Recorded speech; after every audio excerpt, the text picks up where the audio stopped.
అనుష్క ఒక వైవిధ్యభరితమైన కథతో, పవర్ఫుల్ రోల్తో తెరపైకి రావాలని ఆమె అభిమానులంతా కోరుకుంటున్నారు. ఈ నేపథ్యంలో క్రిష్ దర్శకత్వంలో ఆమె చేసిన సినిమానే ఘాటి. 15 ఏళ్ల క్రితం క్రిష్ కాంబినేషన్లో అనుష్క, వేదం సినిమా చేసింది. ఆ సినిమాలో ఆమె చేసిన సరోజ పాత్ర ఎంతో పేరు తెచ్చిపెట్టింది. ఆ తరువాత వాళ్ళిద్దరి కాంబినేషన్లో వచ్చిన సినిమానే ఘాటి. ఈ రోజునే థియేటర్లకు ఈ సినిమా వచ్చింది. కథ: ఆంధ్ర, ఒడిశా బోర్డర్లోని తూర్పు కనుమలలో ఈ కథ మొదలవుతుంది. తూర్పు కనుమల గుండా గంజాయి అక్రమ రవాణా జరుగుతూ ఉంటుంది. ఆ ప్రాంతంలో శీలావతి అనే రకం గంజాయికి విపరీతమైన డిమాండ్. అంతర్జాతీయ మార్కెట్లో భారీ రేటు ఉంటుంది. ఆ చుట్టూ పక్కల గ్రామస్తులంతా గంజాయిని మోసే కూలీలుగా తమ జీవితాన్ని కొనసాగిస్తూ ఉంటారు. అలాంటి ఒక గ్రామానికి చెందిన జంటనే శీలావతి, అనుష్క, దేశిరాజు, విక్రమ్ ప్రభు. పుట్టగానే శీలావతి తల్లిని పోగొట్టుకోగా, పోలీస్ కాల్పుల్లో దేశిరాజు తన తండ్రిని కోల్పోతాడు. ఆ కనుమల నుంచి నాయుడు, రవీంద్ర విజయ్, అతని తమ్ముడైన కుందల్, చైతన్యరావు గంజాయి వ్యాపారాన్ని విస్తరిస్తూ వెళుతుంటారు. వాళ్లను కాదని, ఘాటి లో మరెక్కడా పని చేయకూడదు, వేరు కుంపటి పెట్టకూడదు అనే కఠినమైన నిబంధన ఉంటుంది. వాళ్ల దగ్గరే శీలావతి, దేశిరాజు ఇద్దరూ కూడా ఘాటి లుగా పని చేస్తూ ఉంటారు. ఇద్దరూ ప్రేమించుకుంటారు. పెళ్లి చేసుకోవాలని నిర్ణయించుకుంటారు. అయితే తరతరాలుగా ఘాటి లకు జరుగుతున్న అన్యాయాన్ని గురించి నాయుడు, రవీంద్ర విజయ్ ని దేశిరాజు నిలదీస్తాడు. ఈ విషయంలో దేశిరాజుపై నాయుడి తమ్ముడు కుందల్, చైతన్యరావు పగబడతాడు. అంతేకాదు దేశిరాజు వివాహం చేసుకోవలసిన శీలావతిపై మనసు పడతాడు.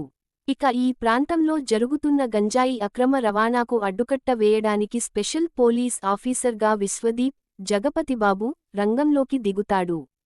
ఆ కొండ ప్రాంతం నుంచి గంజాయి బస్తాలలోనే కాదు, లిక్విడ్ రూపంలోనూ తరలించబడుతోందనే విషయానికి అతనికి అర్థమవుతుంది. ఈ అక్రమానికి పాల్పడుతున్నది ఎవరు? వాళ్లను విశ్వదీప్ నియంత్రించగలుగుతాడా? శీలావతితో దేశిరాజు వివాహం జరుగుతుందా అనేది మిగతా కథ. విశ్లేషణ: ఈ కథ 3 వైపుల నుంచి నడుస్తుంది.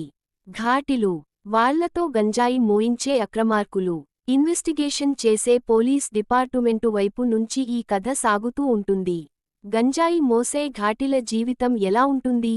వాళ్లు ఎదుర్కొనే సవాళ్లు, సమస్యలు ఎలా ఉంటాయి అనేది చెప్పడానికి దర్శకుడు తనవంతు ప్రయత్నం చేశాడు. ఆ ప్రయత్నంలో కొంతవరకు సక్సెస్ అయ్యాడు. ఈ కథ చాలా వేగంగా మొదలవుతుంది. ప్రధానమైన పాత్రలన్నింటినీ చాలా తక్కువ సమయంలో పరిచయం చేయడానికి ప్రయత్నించారు. ఒక పాత్ర రిజిస్టర్ అయ్యేలోగా మరో పాత్ర తెరపైకి వచ్చేస్తూ ఉంటుంది.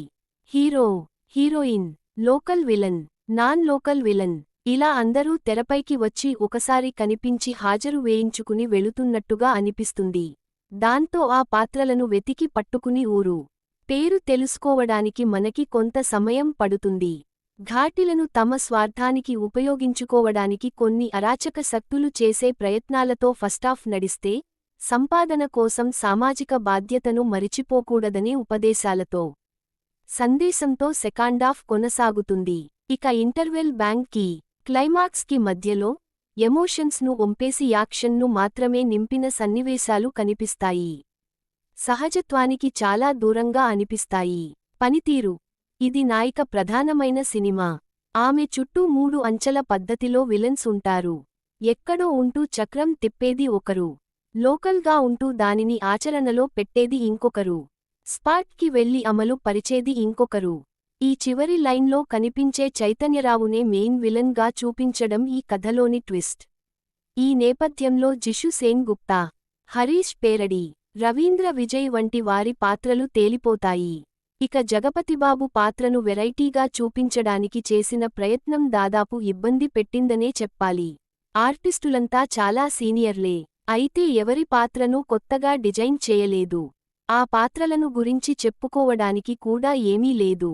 అనుష్కలో మునుపటి ఆకర్షణ లేదు. ఆమె పాత్ర ఆకట్టుకునే స్థాయిలోనూ లేదు. అనుష్క జోడీగా ప్రేక్షకులు ఊహించుకునే స్థాయిలో విక్రమ్ ప్రభు కనిపించలేదేమో అనిపిస్తుంది. మనోజ్ రెడ్డి ఫోటోగ్రఫీ బాగుంది. తూర్పు కనుమలకు సంబంధించిన విజువల్స్ను గొప్పగా ఆవిష్కరించాడు. విద్యాసాగర్ సంగీతం, చాణక్య రెడ్డి ఎడిటింగ్ ఫవాలేదు. ముగింపు ఘాటి గురించి క్రిష్ ఎంచుకున్న లైన్ బాగుంది. ప్రధానమైన పాత్రకి అనుష్కను ఎంపిక చేసుకోవడం బాగుంది. కానీ కథను ఆడియన్స్కి కనెక్ట్ అయ్యేలా ఆవిష్కరించలేకపోయారు.